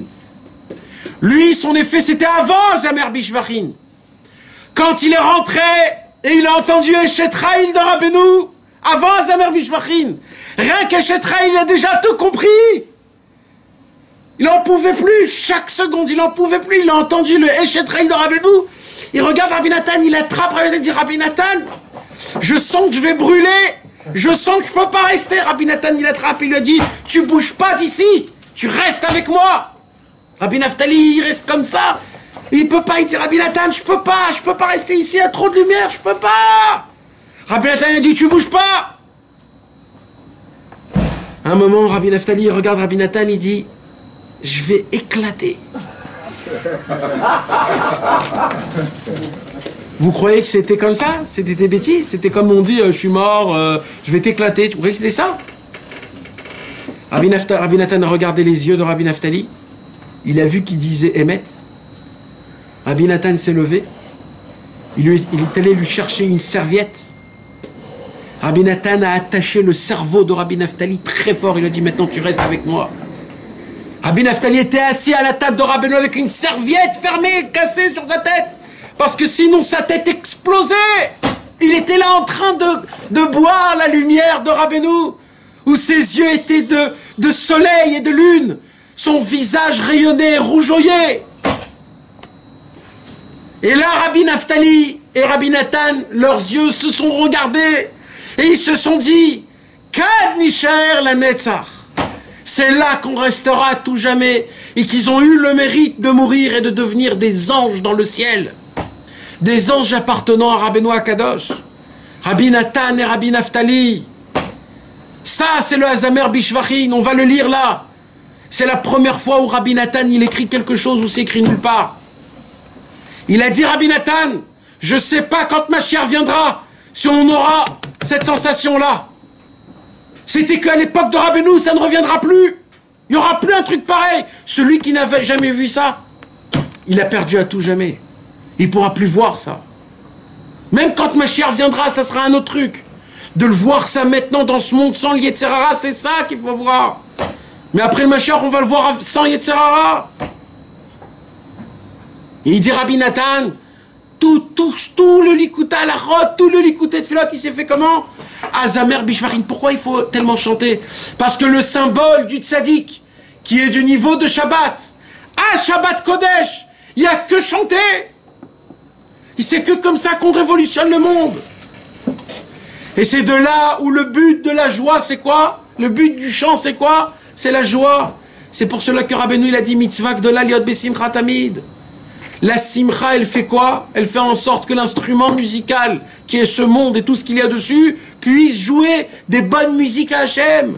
Au lieu qu'on râle, on dit, c'est bien, Ribono Shel Olam, j'ai confiance en toi, tu vas venir à mon aide, je t'attends, Ribono Shel Olam, mes yeux, ils sont que sur toi. Au lieu de dire, oh là là, qu'est-ce que je vais faire? Pourquoi je galère tous les jours? Ça crée des mauvaises ondes, ça crée des mauvais airs. Le Shabbat Kodesh, c'est un jour, plus on arrive à chanter, plus on se sent dans le Olam Haba, plus on s'en sent dans le tzaddik. Mais les goyos aussi, ils ont leur chant aussi. Leurs tzaddik, leurs chants, ce sont des yelalot. Comment on dit des yelalot? Ce sont des lamentations. Dans tous leurs chants, leurs paroles, c'est quoi? Ah, elle n'est pas là, elle n'est pas venue chez moi ce soir. Tout, ils pleurent leur tavot. Donc c'est des lamentations. Ah, si j'aurais Paris, si j'avais... Tout c'est... Et si? Et pourquoi? Et comment? Et elle est belle, je l'ai pas. Et tout c'est que des lamentations. C'est des arsab depuis le début. Nous on dit... Baruch Hashem sheyesh Torah, Baruch Hashem sheyesh mitzvot, Baruch shelo asani goy. Nous on dit merci Hashem. Akadosh Baruch. C'est que des louanges. Les goïms, c'est que comment on a dit, des lamentations. Même que c'est des lamentations avec des trans et avec des guitares, mais c'est des lamentations, c'est que des paroles qui veulent te dire, c'est quoi ce monde, c'est quoi ça, et pourquoi j'ai pas eu ça, et pourquoi lui il laisse pas ça, et je l'aime, et elle m'aime, elle est partie, et je suis parti. C'est que des histoires de meufs et de je ne sais pas quoi. Oh Paris, quelle est belle Paris. De quoi tu parles? Mais de quoi tu parles? De quoi? Qu'est-ce que t'es en train de parler? Qu'est-ce que t'es en train de chanter? C'est ça tes chants? De Paris, tu chantes sur Paris, mais t'es où? Dans quelle ère t'es né? C'est quoi que t'es en train de faire? Mais c'est pas possible ça! Regardez le chant que Rabbi Nathan il a écrit sur son maître Rabbeinu Akadosh! Regardez le chant, vous allez voir une lumière qui n'existe nulle part! Comment Rabbi Nathan il démontre Rabbeinu Akadosh? L'homme qui a été envoûté! L'homme qui est tombé amoureux de son maître au premier regard, à la première fois qu'il a vu chanter! L'homme qui a donné toute sa vie, la vie de ses enfants et de toute sa génération pour son maître. Quand il écrit un chant à Rabbeinu Akadosh, là on voit quel amour, quel amour, quel...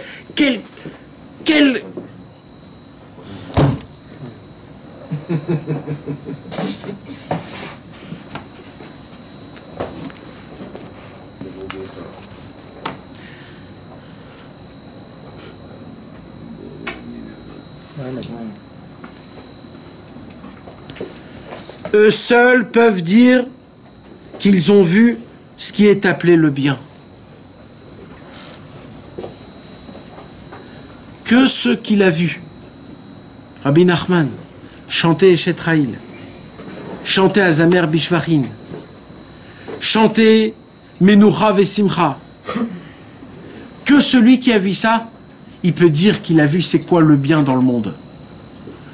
Parce que c'est quoi le bien en hébreu? C'est le Tov.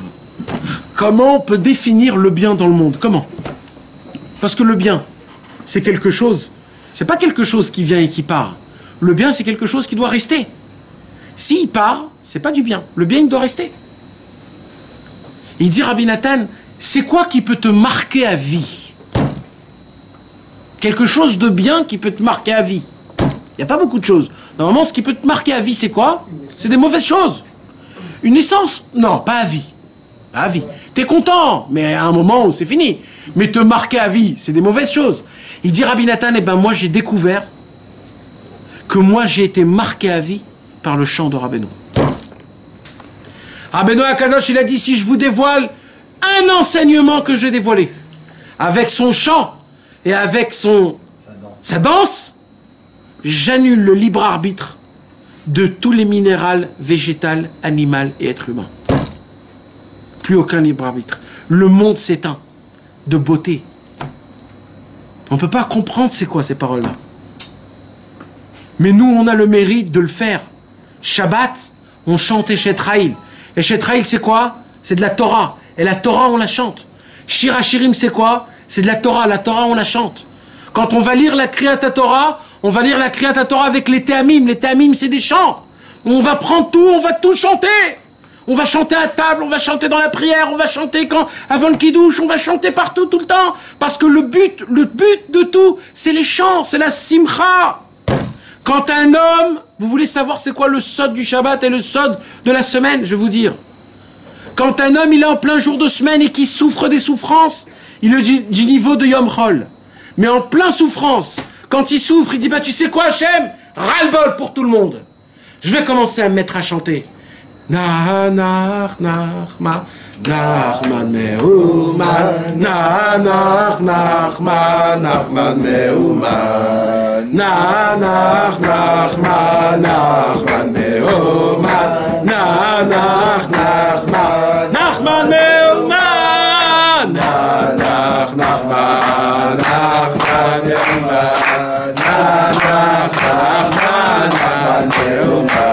Qu'est-ce qu'il dit Rabbeinu Akadosh? Quand un homme il chante en plein milieu de ses problèmes, il rentre son Yom Chol Shabbat Kodesh. Parce que tout le Shabbat c'est quoi? C'est de changer ton Yom Chol en Shabbat par les chants, par Eshet Raïl, par les Chadodi. Mais quand toi tu le fais toi-même en plein jour de la semaine quand tu souffres, tu fais ton Shabbat maintenant. Et qu'est-ce qui se passe Shabbat? Les anges descendent, Dieu descend, les tzadikim descendent. Et là ils descendent, ils disent mais c'est pas Shabbat aujourd'hui, qu'est-ce qui se passe? Encore un Breslev est devenu Bessimcha. Mais qu'est-ce qu'ils nous font là, les 6 Breslev? Ils nous ont tout mélangé. Et Akadosh Baruch Hu, il est là. Et tous les tzadikim, ils sont devant Rabbeinu, mais il dit, mais Rabbeinu, mais qu'est-ce que t'as fait dans le monde? Mais c'est quoi que t'as fait? Comment tu fais des choses comme ça? Comment tes élèves, ils arrivent à faire des trucs pareils? C'est parce que nous, notre corde, elle est très très très serrée, nous. Ouais, j'ai une question. Pourquoi il y en a qui ne font pas chez Hachem? Il y en a qui ne font pas. Dans les synagogues, il y en a qui ne font pas. C'est dommage. Ouais. C'est dommage. C'est quelque chose de raté. Donc c'est obligatoire aussi. C'est pas obligatoire, c'est pas obligatoire. Mais c'est énormément important. C'est le commencement de Shabbat. C'est le mikvé d'abord, le mikvé. Après, avant c'est le Shnei Mikra Vecha Targum. Après c'est le mikvé. Après c'est Shir HaShirim. Shir HaShirim, Asher Lishlomo, le chant de tous les chants. Et lui, il peut le dire parce que c'est lui qui a écrit Eshet Raïl, il sait de qui il parle. Il sait de qui il parle. C'est le chant d'amour entre Kadosh Baruch Hu et le Ham Israël. L'Am Israël. Tu as dit tout à l'heure que c'était quand il a écrit chez Hachem Moshe Rabbeinu, c'est entre lui et sa mère. Non, Eshet Raïl. Ah, pardon. Eshet Raïl, il a écrit pour sa maman. Maintenant, le Eshet Raïl, et c'est ça, on chante et Eshet Raïl, et Shir HaShirim. Tous les chants, on les chante mamage pour faire rentrer. Alors c'est quoi le Eshet Raïl? Il y a combien? 4h30. Donc il dit Rabbeinu, c'est ça le Tov. C'est quoi le Tov? C'est quoi quelque chose qui peut te marquer à vie de bien? Il dit Rabbi Nathan, moi quand j'ai vu Rabbeinu chanter, ça m'a marqué à vie en bien. Et c'est pour ça que c'est la seule chose qu'on peut appeler le Tov. Parce que le Tov, c'est quoi? C'est quelque chose qui reste. C'est un bien qui reste à tout jamais. Chaque fois qu'il a quelque chose, il dit Tov. Tov.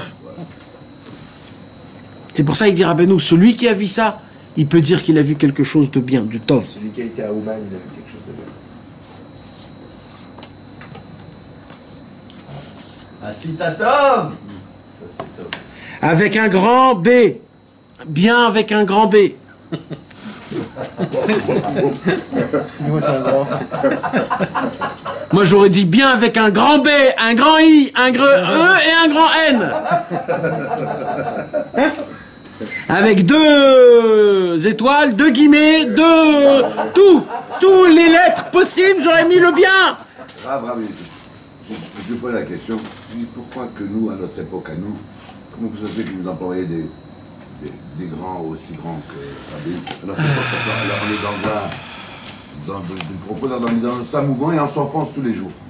D'accord? Comment ça se fait qu'ils nous employaient des... Est-ce qu'ils sont là ou ils sont pas là dans notre génération? C'est Stadikim là. Oui.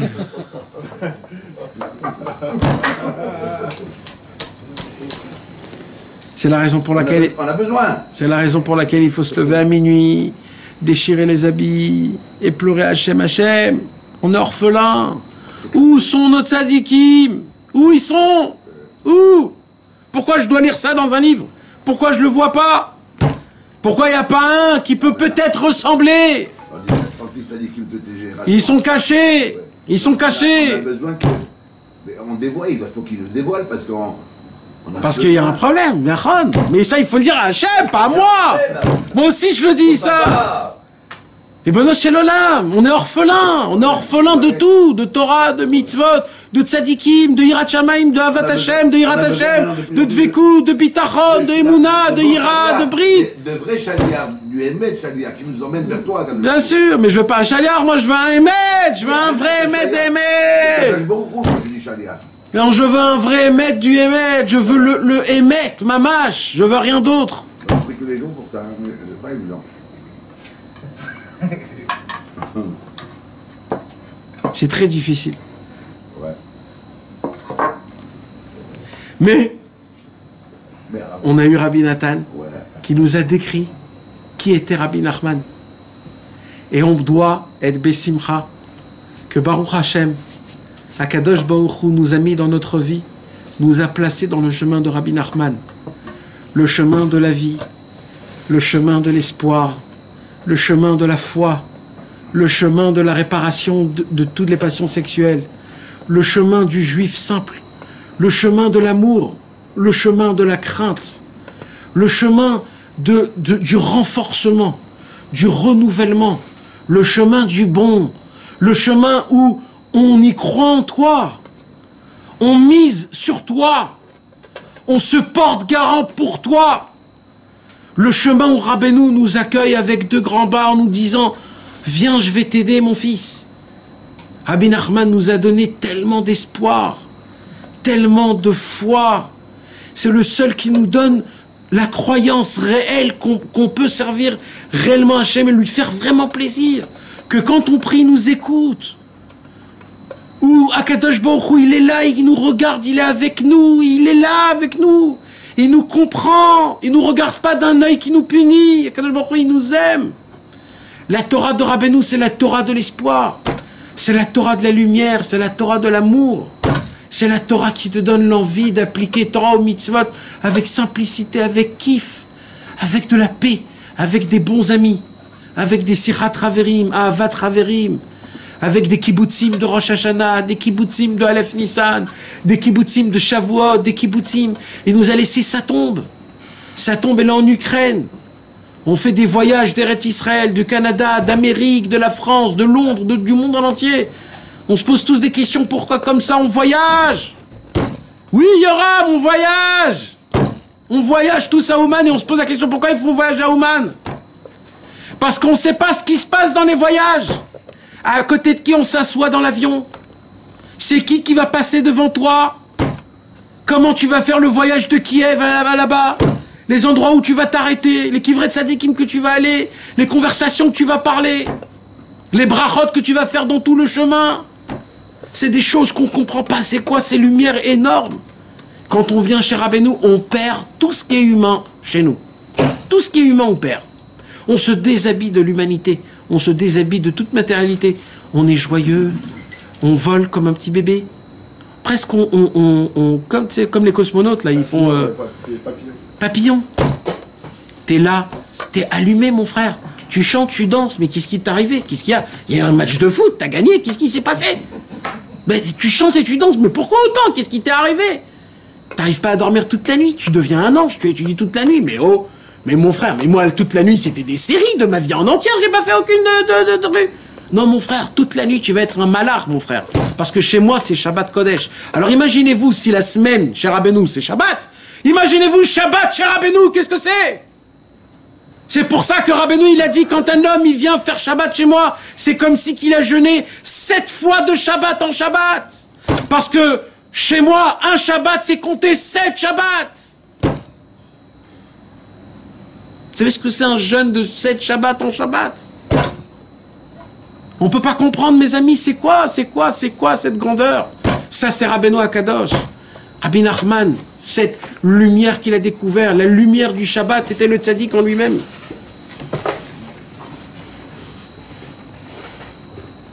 Vechol Misha Amadaz. Tout celui qui s'est tenu alors là-bas, chez le Shabbat chez Rabbeinu. Beotoma Amad, à ce même moment. Ayamaïd, il témoignait. Sheloye Nira Kazot Atcheavo Mashiach. Jamais il y aura encore quelque chose comme ça jusqu'à la venue du Mashiach. Ça se peut pas. C'est un truc qu'il n'y a jamais eu. Qu'il n'y a jamais eu, qu'il n'y aura jamais. Mais vous imaginez le Shabbat Etzel Rabbeinu. Le Shabbat Kodesh Etzel Rabbeinu. Ve'ilu kol hayamim dayo. Il dit Rabbi Nathan, si maintenant vous allez me donner toutes les eaux de la mer pour encre, toutes les peaux des animaux pour parchemin, et toutes les personnes du monde pour scribe, je ne peux pas définir ce qui s'est passé un seul Shabbat chez Rabbeinu. Vous croyez que c'est Shakespeare qui a écrit ça? C'est Rabbi Nathan Akadosh qui a écrit ça. Le pointilleux, l'homme qui rajoutait pas une lettre, un mot, rien. Rosh Kol Hatzadikim. C'est lui qui a écrit ça. IF Charles Vert, je ne peux pas vous expliquer. FS4C. 0.FS4C. Un 0%. Et là, je suis obligé de le lire en français parce que là, ça commence un petit peu à être...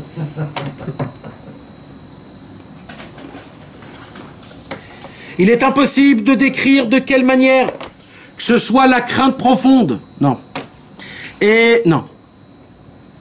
Il est impossible de faire toucher du doigt, ne serait-ce même qu'une parcelle de l'immense beauté et sainteté se dégager de lui.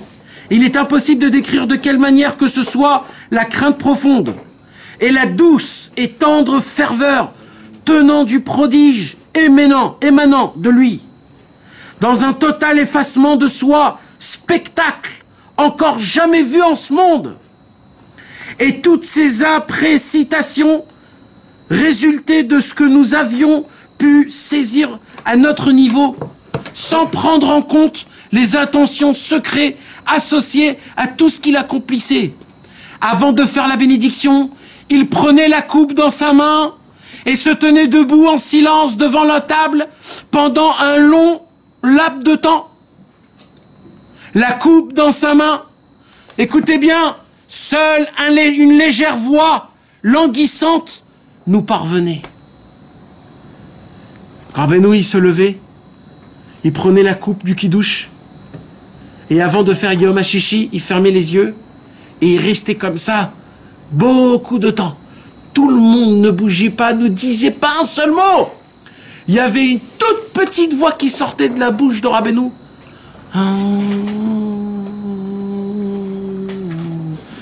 Une petite voix qui grisonnait, qui grinçait. Comment on dit grincer? Ça se grinçait. Comment on dit? Qui grinçonnait. Qui grinçait. Une petite voix qui se grinçait. Une petite voix de grinçante. Il murmure, exactement. Ça murmurait. Et là, mes frères, mes amis, c'est ça le but du monde. C'est ce chant, cette mélodie qui sort de la bouche. C'est ça le shir Hadash. Le nouveau chant de Rabbeinu, la mélodie, où Rabbeinu, il prépare tout, parce que Rabbeinu, c'était le chef d'orchestre. C'était le, comment ça s'appelle? Le chef d'orchestre, c'est lui qui faisait le truc. Et il envoyait la voix qu'il fallait, les ondes, les accords,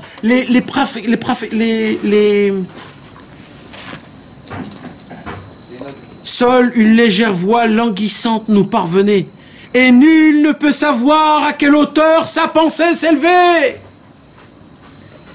Nul pouvait savoir à quelle hauteur sa tête pensait. Combien on doit pleurer. Combien on doit soupirer. Combien on doit crier, pleurer. Mais vraiment, manger de la terre, se rouler par terre tout nu, dans des cendres, et baver.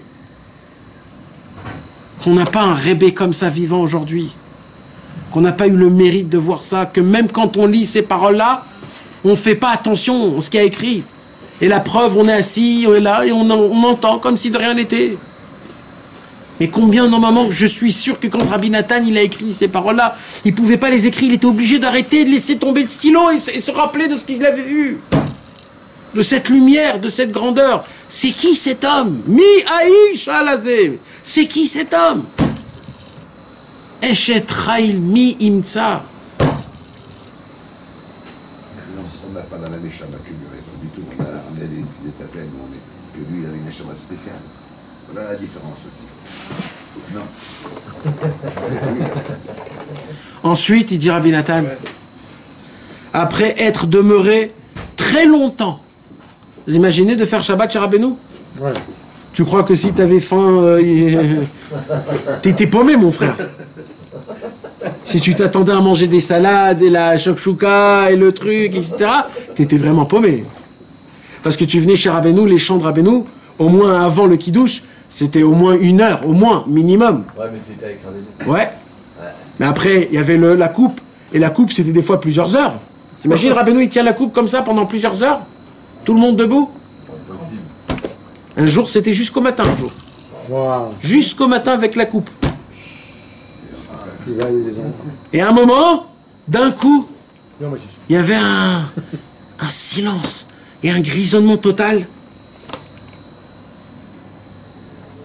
Il ouvrait sa bouche et se mettait à chanter la bénédiction du vin. Il chantait le kiddush. Yom HaShishi, Vayechulu HaShamayim, avec une voix mélodieuse et radieuse. Yom HaShishi, Vayechulu HaShamayim ve'aretz. Tu fais ça chez toi à la maison.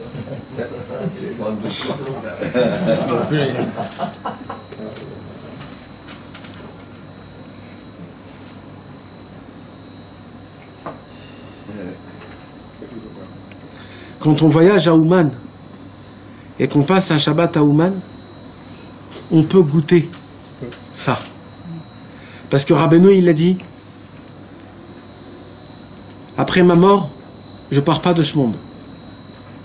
Je reste dans ce monde et je continue mon avodat Hashem plus fort. C'est juste comme si je sors d'une porte et je rentre dans une autre pièce. C'est juste ça. Donc vous pouvez pas me voir, mais je suis là. Et Rabbeinu, il continue à faire le kiddush, continue à faire les Zmirot de Shabbat Kodesh. Et je connais des chassidés Breslev, des vrais, que eux, ils amènent avec eux leur petit sac de bouffe à Shabbat, quand ils font Shabbat, et ils mangent à côté du tzioun de Rabbeinu. Leur petit gefilte fiche, avec leur petite sauce, comme ça. Et c'est là-bas où ils chantent. C'est le moment où tout le monde, ils sont en train de manger dans les hôtels, dans les Arnasat Ochrim. Le tzioun de Rabbeinu, il commence à se vider. Et moi, j'étais en train de parler avec un ami, on a parlé. Petit à petit, le tzioun, il se vide. Et là, d'un coup, je vois 2-3 mecs. Ils viennent avec leur sac. Le petit vin, le petit pain, des trucs très simples à manger, très simples. Et ils viennent manger la Seouda avec Rabbeinu Akadosh. Et ils s'assoivent à côté, et ils mangent, et ils chantent. La lumière qu'il y a là-bas, mes frères. C'est une lumière aussi douce, aussi bonne, aussi... Un petit peu proche de Rabbi Israël. Bevadaï, Tu connais Bevadaï, Ok. Bevadaï. J'ai encore une question. J'ai été à Ouman une fois. La vérité, je dis la vérité. J'ai pas ressenti autre chose que si j'ai fait beaucoup de sadikim. Hein. J'ai fait beaucoup de sadikim. J'ai fait au Maroc, j'étais chez Orléoha et toutes les sadikim j'ai fait. J'ai pas ressenti une différence. Pour moi, je sais pas. Est-ce que c'est normal? C'est pas pourtant. Vous savez comment on goûte un vin? Oui, On prend le verre, ouais, d'accord? On ouvre la bouteille de vin. oui. Et dès qu'on ouvre la bouteille de vin, d'abord on la sent, la bouteille de vin. Pour savoir le délicat du vin. Après de boire le vin comme ça, directement, tu vas perdre beaucoup. Alors comment on fait? On le laisse s'aérer. D'accord? Donc aujourd'hui, il y a plein d'ustensiles pour faire aérer le vin. Il y a des ustensiles où tu fais couler le vin dans un grand U comme ça, pour que le vin il puisse se démouliner, se dégager, pour que sa puissance puisse dégager l'air, l'atmosphère. C'est pour ça que des fois on le met dans une bouteille de cristal pour démêler tout le vin. Après que le vin il a pris son caractère, il a pris son corps, il a pris sa posture, il a pris sa force, tu prends le vin, tu commences à le tourner pour encore plus que cette quantité, quand tu l'as mis dans le verre de vin, il puisse encore plus dégager sa puissance. Et après que tu l'as bien tourné le vin, tu le prends et tu le mets dans ta bouche. Quand tu le mets dans ta bouche, tu dois le jouer avec. Tu dois faire, comment on dit ? Tu le gargarises. Tu l'avales pas. Tu le gargarises. Et après que tu l'as bien gargarisé, tu le jettes. Et après que tu jettes, là tu goûtes le vin. Rabbeinu, c'est un vin hongrois. D'abord, il faut sentir. Tu ouvres et tu sens.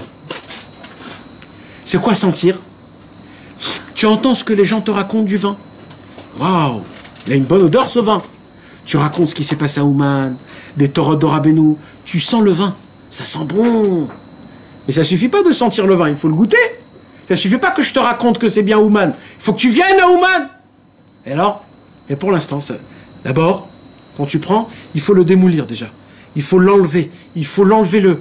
Quand un homme il voyage à Ouman, il est complètement contracté. Parce qu'il voyage avec plein de questions. Il voyage avec plein de choses. Il ne sait pas qu'est-ce qui va se passer, où il va dormir, qu'est-ce qu'il va manger. Je suis jamais allé, il y a beaucoup de monde, il se pose plein de questions. Comment ça va se passer? Il y aura des minyanim, il y aura... Il est hyper contracté, c'est un vin qui est resté et son corps, il est encore dedans. Rabbeinu, il dit, oh, mon frère, enlève, sors tout ça, saute et chante et danse. Qu'est-ce qu'il faut faire? Il faut prendre le vin, le mêler dans des endroits, il faut le faire couler, il faut que tu chantes et que tu danses, il faut que tu sues, il faut que ça sorte. Tout ça, ça sort, mais ça suffit pas. Après que tu as fait tout ça, il faut prendre le vin, le mettre dans un verre. Il faut que tu crées l'ustensile. Parce que Rabbeinu, il faut un ustensile pour ça. C'est quoi les ustensiles? C'est la volonté, c'est l'élanguissement. C'est pour ça que quand on vient chez Rabbeinu, on ne se sent pas très bien. Alors il faut se travailler. Parce que plus on se crée l'élanguissement, plus on dit Hachem, je t'en supplie, fais en sorte que quand j'arrive à Ouman, je puisse parler, que je puisse me sentir bien. C'est les prières. Plus tu te languis, plus tu crées ton verre de vin. Plus le verre de vin, tu sais, les verres de vin, ils sont grands et petits. Parce qu'ils ont besoin de beaucoup de place. Quand tu cries, il faut que ça soit comme un verre. Il faut que ça sorte d'ici, que ça soit rempli. C'est comme un verre. Un verre, ça ressemble à notre bouche et le cou, et ça c'est la coupe. C'est un verre, c'est comme un verre. C'est ça, comment tu crées ton verre de vin? En criant Hachem. L'élanguissement. Mais ça suffit pas ça aussi, pourquoi? Parce qu'il faut le mettre le vin. Ça veut dire quoi il faut le mettre le vin? Il faut commencer à étudier la Torah de Rabbeinu à Ouman pour faire rentrer la lumière de Rabbeinu qui te parle. Et là tu le fais rentrer, mais ça, tu vas pas l'avaler. Ça c'est pourquoi tu gargarises le vin? Pour que ton palais et ta langue ont déjà le goût du vin, et que après tu puisses goûter, tu peux reconnaître l'arôme qu'il faut. Alors il dit Rabbeinu, cette Torah que tu vas étudier, ne crois pas qu'il n'y a que ça, il y a énormément. Il faut que tu comprennes que quand on vient chez Rabbeinu, il faut tout jeter. Il faut venir tout nu en disant Rabbi Nachman, je suis un homme pauvre moi, je connais rien, je ne sais pas comment servir Dieu, j'ai envie de me rapprocher d'Hachem, j'ai des problèmes dans ma vie, j'ai des problèmes dans ma neshama, le Ham Israël il a des problèmes, on souffre énormément, il y a des guerres, il y a des attentats, il y a des accidents, il y a des morts, il y a des trucs, c'est grave, on n'en peut plus, on en a marre. Et il faut tout jeter, quand on demande il faut tout jeter. Quand tu as recraché ton vin, c'est là où tu peux sentir Ouman Rosh Hashanah, la lumière du vin hongrois.